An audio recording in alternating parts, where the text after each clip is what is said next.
Problems on the M25.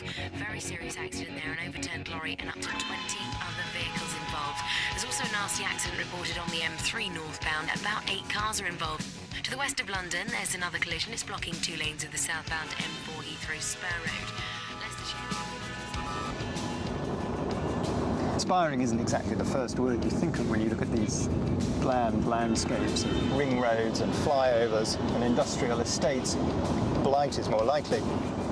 But for the British writer J.G. Ballard, this suburban sprawl is as provocative in its way as Tahiti was for Gauguin or Dublin for James Joyce. This, believe it or not, is a landscape of dreams.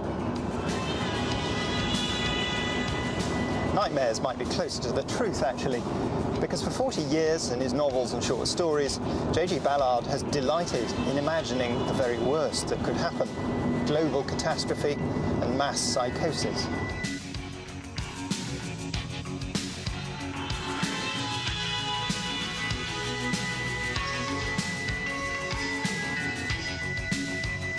This tireless pathologist of the modern condition has published 16 novels and nearly 100 short stories.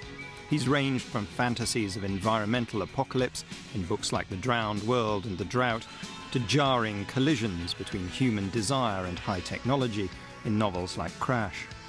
And more recently, Ballard has turned his uncannily prescient eye on the dangers of high security, the world of business parks and gated communities where conscience is contracted out to the security cameras.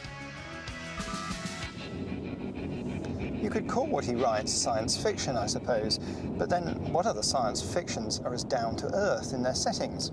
You could also call it fantasy, but what other fantasies have proved as prophetic about the real world? Whatever label you want to stick on him, it's clear, I think, that J.G. Ballard is a writer who wants to peel away the surfaces of the world, not just record them. And, true to form, Ballard has chosen a characteristically bleak location for our meeting, a vast reservoir in Shepperton, which lies beneath the Heathrow flight path.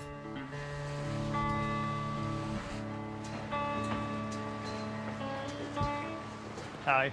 Hello, Tom. Good to see you. Good to meet you. I feel I've come onto your territory here. Well, I suppose it is. I've lived here, Shepperton, which is just the other side of the reservoir, for about 40 years, and I feel it's sort of more my kind of terrain. You know, this world of reservoirs and marinas, science parks and industrial estates. It's an airport culture. It's the world of the CCTV camera. I feel that this is the real England. I came to Shepperton in 1960. I used to walk around and look up at the embankments of these huge reservoirs, and I realized I was living on the floor of a sort of invisible marine landscape.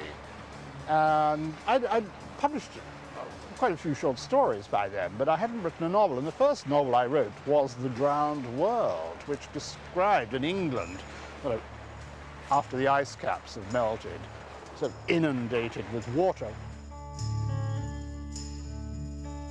This is the end, beautiful friend. The sun was still hidden behind the vegetation on the eastern side of the lagoon, but the mounting heat was bringing the huge predatory insects out of their lairs all over the moss-covered surface of the hotel. In the early morning light, a strange, mournful beauty hung over the lagoon. The somber green-black fronds of the gymnosperms, intruders from the Triassic past, and the half-submerged white-faced buildings of the 20th century reflected together in the dark mirror of the water, the two interlocking worlds apparently suspended at some junction in time.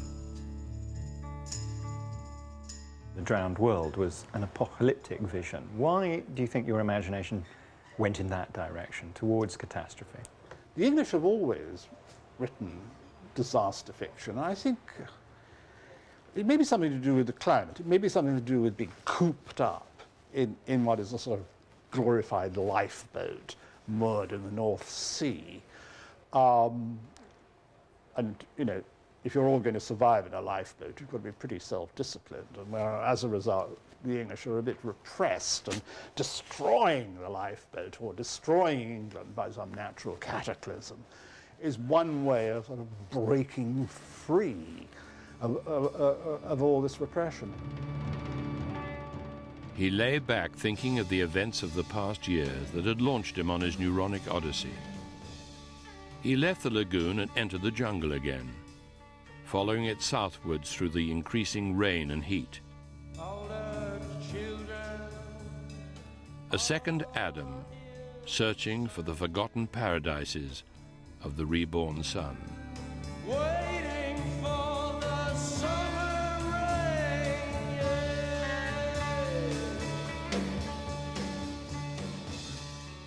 It's a curious kind of disaster, isn't it? Because there's half a sense that there are delightful new possibilities, that the end of one world creates another one. Do you always kind of welcome the idea of things breaking down a bit?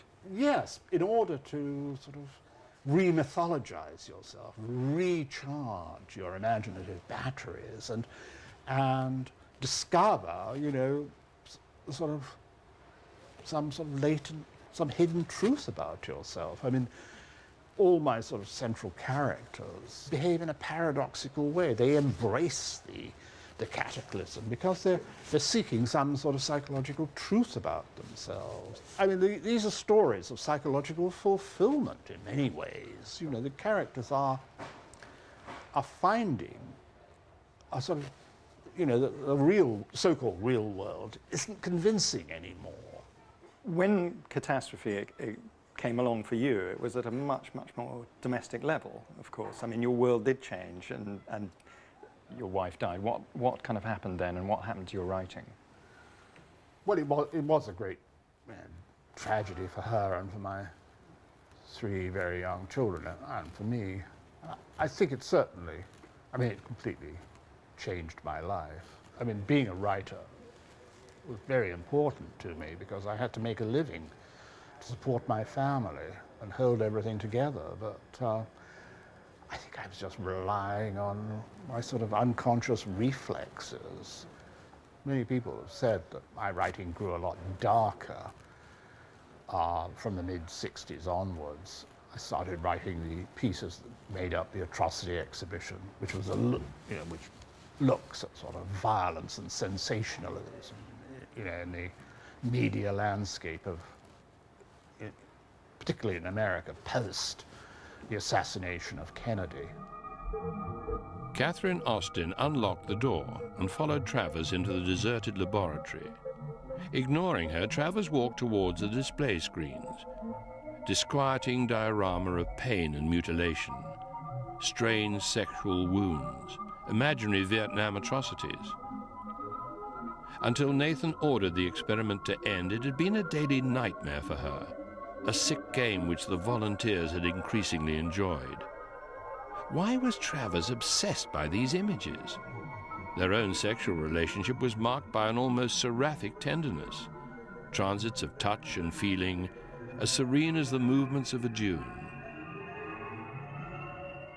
It seemed to be an era of inexplicable deaths, the murder of Kennedy, the threat, you know, of nuclear war was still very great. Vietnam was really getting into full swing.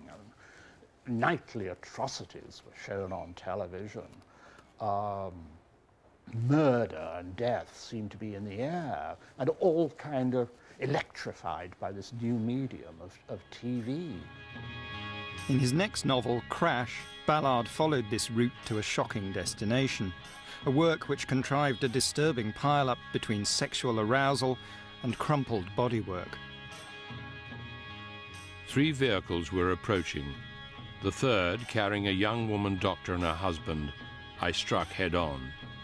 The man was killed instantly. Seated like a demented Madonna between the doors of the second ambulance, his wife gazed vacantly at the evening traffic. The wound in her right cheek was slowly deforming her face as the bruised tissues gorged themselves on their own blood. I stared at the contours of her thighs. Across them, the grey blanket formed a graceful dune. Somewhere beneath this mound lay the treasure of her pubis. Its precise jut and rake, the untouched sexuality of this intelligent woman, presided over the tragic events of the evening. I don't think I could ever have written a novel like Crash, except in the particular circumstances that I was in. I mean, I occasionally have glanced back at Crash, and I think my first reaction as the man who wrote this is mad, and then I realized I'm the man who wrote this. I mean, it was a sort of piece of willed insanity. And I think in a way I was trying to sort of make sense of my wife's death. So I wrote, if you look at the Atrocity Exhibition and Crash, these are books that attempt to prove that black is white, that 2 and 2 do make 5 by some sort of logic, and that therefore, in a way, everything is all right. The world makes sense if you use this deviant, sort of insane logic.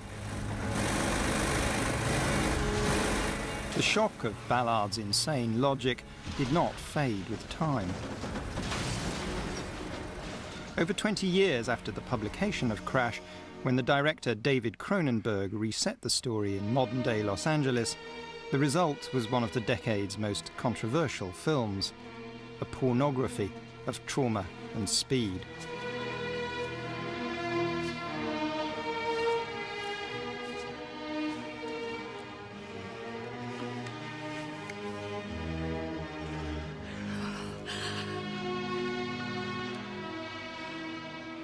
Your science fiction was unusual in that it stuck to Earth, pretty much. I mean, you didn't want to use it to get away from the Earth. You wanted it to get back to it. You've said the only alien planet is Earth. What exactly? Well, I thought there was quite enough, to write about in the here and now. I mean, I felt, that you didn't need to go into the far future, which most science fiction did, and you didn't need to go to alien planets.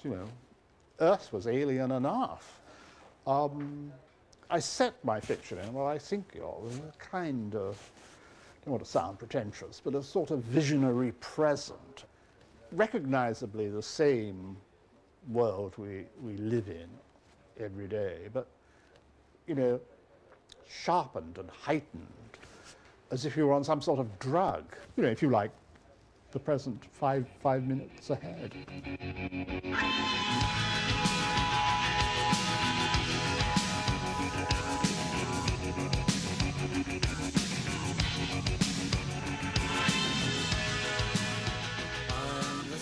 The novel you're writing at the moment, am I right in thinking it's about terrorism? Yes, it is. Not the September the 11th kind, but yes, urban terrorism and sort of underlying psychology. I don't think it's a good thing, by the way. Have you been accused of thinking it's a good No, thing? but I can just see it. This is a guy who loved car crashes. But what about the reaction to it? I thought one of the interesting things about that event was that, it wasn't entirely divorced from Crash. It wasn't entirely divorced from the sense of a fascination with mass damage and what that could do to people. I was as shocked as anybody. What was strange was the way in which the whole event was seemed to be conjured out of the American kind of popular imagination, straight out of, Schwarzenegger movies and American comic books. They're full of planes crashing into skyscrapers and all that. Ballard has always been fascinated by such connections between real worlds and imaginary ones, and where they don't exist, he creates them. His 1979 novel, The Unlimited Dream Company, tells the story of a different kind of hijacker. A man who steals a plane and crashes it into Ballard's own backyard, Shepperton. Forgetting to raise the flaps, I was unable to climb higher than 500 feet, but the idea of low-flying aircraft had always excited me. About 5 miles south of the airport, the engine began to overheat. Within seconds it caught fire and filled the cabin with burning smoke. Below me was a placid riverside town, its tree-lined suburban street and shopping centre tucked into a wide bend of the river. The control column struck itself from my hands. At the last moment I shouted at the river as it rose towards me. I now know that these quiet tree-lined roads are runways, waiting for us all to take off for those skies I sought 7 days ago, when I flew my aircraft above this small town, into which I plunged, and where I escaped both my death and my life. Flight has always exerted a magnetic attraction for Ballard. When he suggests lunch, it's at a favourite location, the Hilton Hotel, just yards from the runway at Heathrow. So you can walk straight from the Hilton into the terminal, can you? Just about. I've never actually stayed in this hotel. I always like it. This really does look like a multi-storey car park, doesn't Yeah, it? that's the idea. Another aspect of your early life that fed into your books was being a pilot. You went off to learn to be a pilot in the Air Force. Why was flight kind of important to you then, and why is it such an important element in the books? It may be a generational thing, but I've always admired those lone flyers of the 1920s and 30s, you know, who took off in tiny aircraft made of not much more than string and glue, with, you know, lawnmower engines, managed somehow to fly the Atlantic or enormous distances across Africa. I mean, flight is obviously transcendent. It's also an escape. Runways have always had a special magic for me. I like living near Heathrow. This hotel, close to Terminal 4, is almost my spiritual home. I'm never happier than when inside this extraordinary atrium, surrounded by, you know, resting air crew. There's something about flight that sounds as a symbol of self-transcendence. The passion for planes had its origin in Ballard's childhood in wartime Shanghai, a period he drew on for his autobiographical novel Empire of the Sun. This story of Ballard's forced education in human cruelty as a prisoner of the Japanese was filmed by Steven Spielberg in 1987.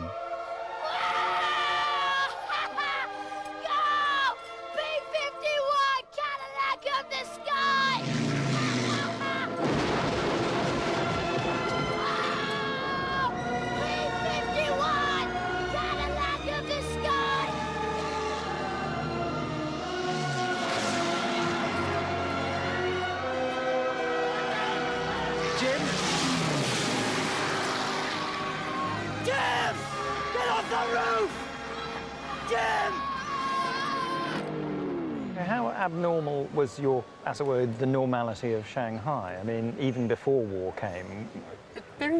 It's difficult to convey to people what it's like to live in a city where, you know, if you faint from hunger and fall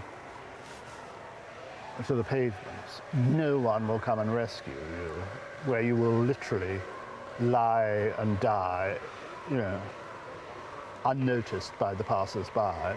Shanghai was a brutally cruel place. Civil war had been raging for years around Shanghai. From 1937 onwards, the Japanese were there.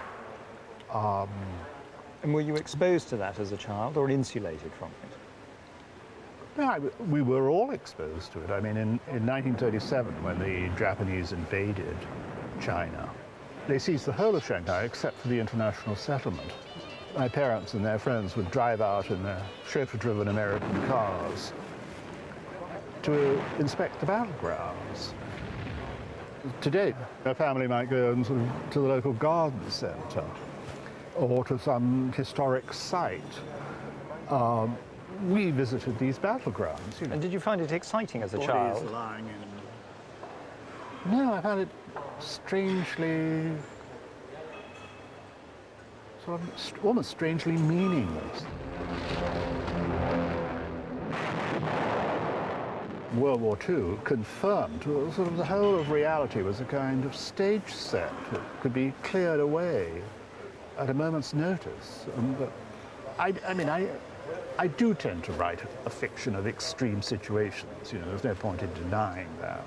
But then life on this planet, for the most part, is fairly extreme. I mean, many people reading, say, Empire of the Sun have said, oh, what an extraordinary life you've had, how unusual. And I've always replied, what the life I led during the Second World War was not untypical at all. In fact, it was completely typical of the way most people on this planet have lived during the 20th century and in previous centuries.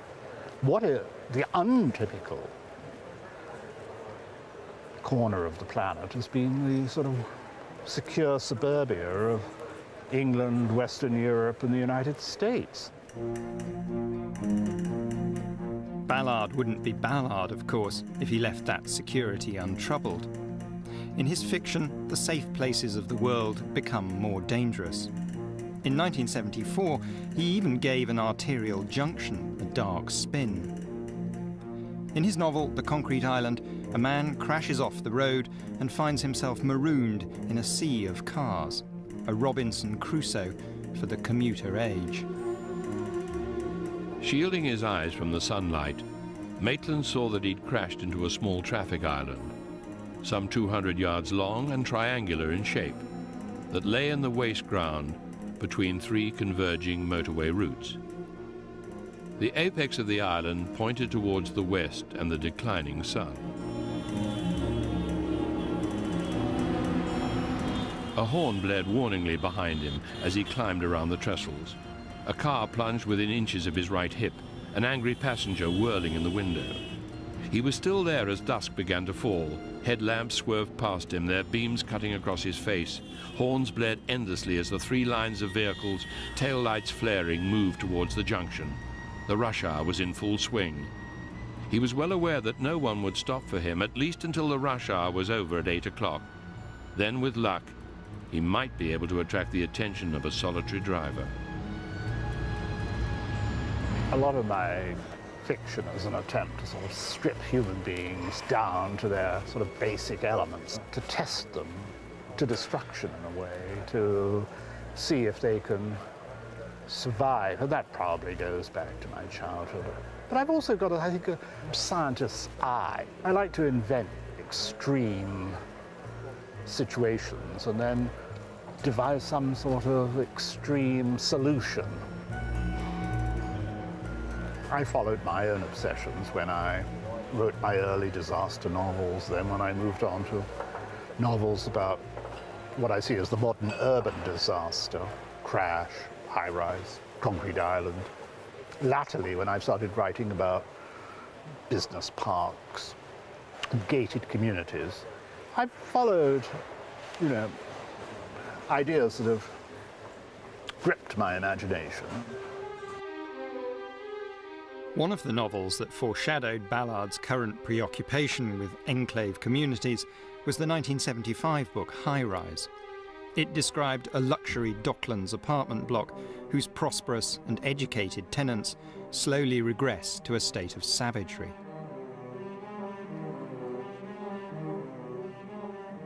On the surface, the apartment building remained quiet, but the resident rebellion against the high-rise was now in full swing. Garbage lay heaped around the jammed disposal chutes. The stairways were littered with broken glass, splintered kitchen chairs, and sections of handrail. Even more significant, the payphones in the elevator lobbies had been ripped out, as if the tenants had agreed to shut off any contact with the world outside. Lang knew that he was far happier now than ever before, despite all the hazards of his life. The likelihood that he would die at any time from hunger or assault. He was satisfied with his self-reliance, his ability to cope with the tasks of survival, foraging, keeping his wits about him. Perversities created by the limitless possibilities of the high-rise. You wrote in High Rise about the character who inhabits this, what's supposed to be an ideal kind of building, a high-rise building with all the services. It slowly decays into anarchy and brutality. And you write about one of the central characters, and that only in the darkness could one become sufficiently obsessive, deliberately play on all one's repressed instincts. And he welcomed this forced conscription of the deviant strains in his character. Is that a portrait of the author, in a way? Yes, it strikes me as being, remarkably accurate. To be a novelist is a very strange undertaking, really. I mean, if you think of the novels of William Burroughs and Genet and Marquis de Sade, which I suppose are precursors of Crash in some kind of way, there's room for the terrorist novel. And I've always thought of myself as sort of, throwing a literary bomb into a rather smug, cafeteria. I think most people have a sort of conventionalized view of the world. And I'm interested in sort of stripping away those conventions, because the underlying sort of psychological truth is there to be exposed. I mean, we aren't the rational, sane and sensible people we assume we are. If that were true, there would be no crime. There would be no September the 11th in New York. In fact, we're very far from being sane and rational people. We're a violent people, barely, kept under control. And all this needs to be brought out into the open. At the time, he'd been sitting in his wheelchair in the center of the solarium, bathing in the warm artificial light that flowed through the ceiling vents, and watching the shower scene from Psycho on the master screen.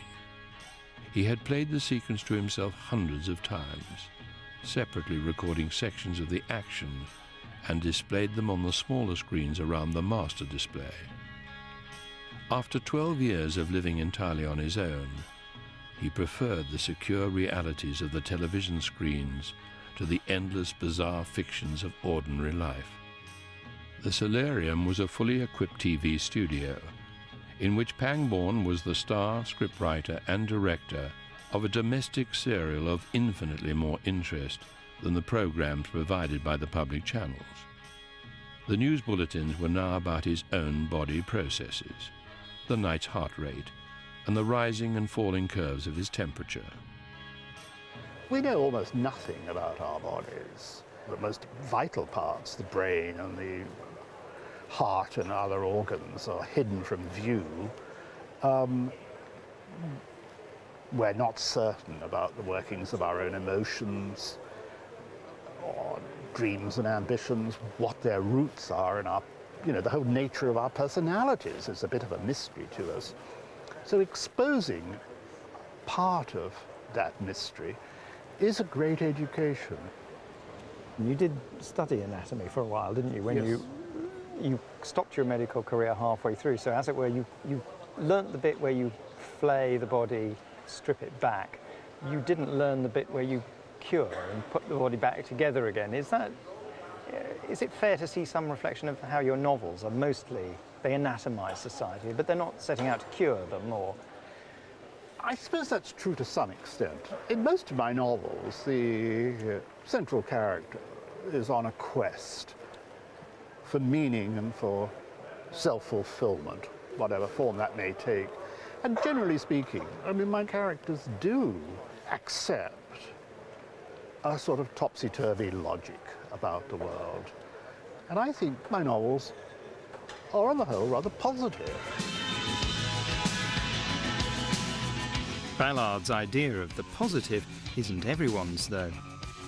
In his most recent novel, Super Can, he looked again at the symptoms of civilization, the technology parks and the gated communities, which seem to offer complete security. And, typically of Ballard, he detected evidence of moral disease. What these places need, he seems to suggest in the book, is not more security, but more violence.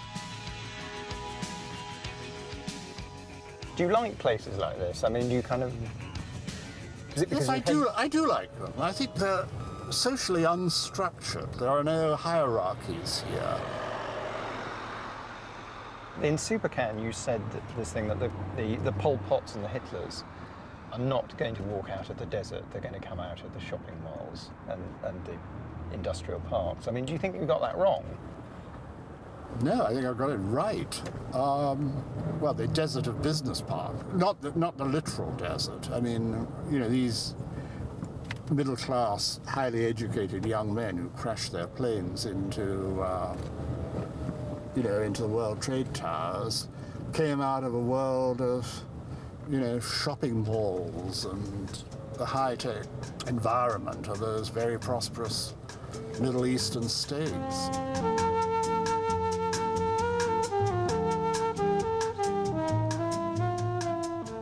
The equivalents of the desert today are these vast shopping malls and these business parks, which allow the sort of messianic imagination to begin to fester and digest itself. And then out of this sort of world, they arrive on the doorstep of tomorrow and begin to proclaim their new message. Do you think they breed neuroses or they breed danger because they're dull places? I don't think business parks and shopping malls are dull. I think they're neutral. That's very important. They're not, the old-fashioned sort of hierarchies that preside over, sort of places like the Inns of Court in central London or the old universities are very hierarchical. History is embedded in every stone. These business parks are completely new. They're clearly looking at them, driving around them. They usher in a new kind of high-tech world where the individual is sort of finessed, out of existence. Intimacy and neighborliness were not features of everyday life at Eden Olympia. An invisible infrastructure took the place of traditional civic virtues. At Eden Olympia, there were no parking problems, no fears of burglars or purse snatchers, no rapes or muggings. The top-drawer professionals no longer needed to devote a moment's thought to each other and had dispensed with the checks and balances of community life. Representative democracy had been replaced by the surveillance camera and the private police force. Whether we like it or not, the notion of the community as a voluntary association of enlightened citizens has died forever, Penrose explained. We realize how suffocatingly humane we've become, dedicated to moderation and the middle way. The suburbanization of the soul has overrun our planet like a plague. There is the notion, which is put forward by one of the characters in the book, that violence can be actually morally stimulating, that it can be advantageous. Is that something that you believe? It's a possibility. The argument is put forward by the character, a psychiatrist, who I suppose is the villain of the book. Though I think he's quite sympathetic, and I'd agree with him on a lot of counts. It's the sort of argument that is easy to make in the safety of one's sort of book-line study. But I have a suspicion that some sort of institutionalized violence, which we see in sports, particularly the sort of violent contact sports like boxing, American football, soccer hooliganism, which is a separate sport parallel to soccer, are not outlets for violence, but means of provoking it and prompting it, because we need to get that sort of violence into our systems because they're energizing. They do have a virtue in that they sharpen our moral sense of ourselves.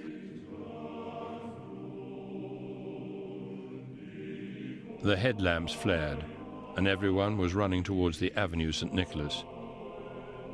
Burly men in black helmets, like members of a police parachute brigade, leapt from the Range Rover. Clubs in hand, They set upon the fleeing crowd. Two of them chopped a Volvo dealer to the ground, raining blows on his head and back. Then the leader of the posse led his squad back to the cars. He shouted at the camcorder operator, then spat onto the bloody cobbles at his feet. The violence had been deeply satisfying for Pascal Zander and his senior executives. Entombed all day in their glass palaces, they relished the chance to break the heads of a few pimps and transvestites and impose the rule of the new corporate puritanism. You could make the point that, in a way, the great dream of the Enlightenment of a sane and humane society, where we all respect each other, is, in a sense, hopelessly idealistic and doesn't accord with our real nature, that we are a race of partly civilized hunter-killers who've adapted loosely to sort of living in, large enclaves. If we're going to be truthful about our real natures, and that we are rather violent creatures who enjoy violence, it might be necessary to administer small doses of not just violence, but of psychopathic behavior. Very small doses, rather like the very small doses of strychnine in a nerve tonic. They stimulate the system. And can you get them through a book? Yes, I think you can. You get them through the arts. You get them through operas and tragedy. You get them through novels and paintings that charge our emotions. I mean, you get them particularly from the sort of, almost the bad boys of the arts, that parallel tradition. In the case of writers like William Burroughs, Genet, in painting, people like Francis Bacon and Belmer. These are people who skirt the edges of violence, paedophilia, Do you think of yourself as a bad boy of art? No. I'm deeply moral. I'm on a one-man safari. I'm a sort of one-man, anthropologist, pushing through the jungle, and my ears alert for some strange tom-tom. J.G. Ballard doesn't just listen to those disturbing rhythms, he beats them out himself in works that delve beneath the superficial reality of the world. It's difficult to know how best to describe him, as an analyst of our modern neuroses, or as our most creative crash investigator, arriving on the scene of the accident before it's even taken place.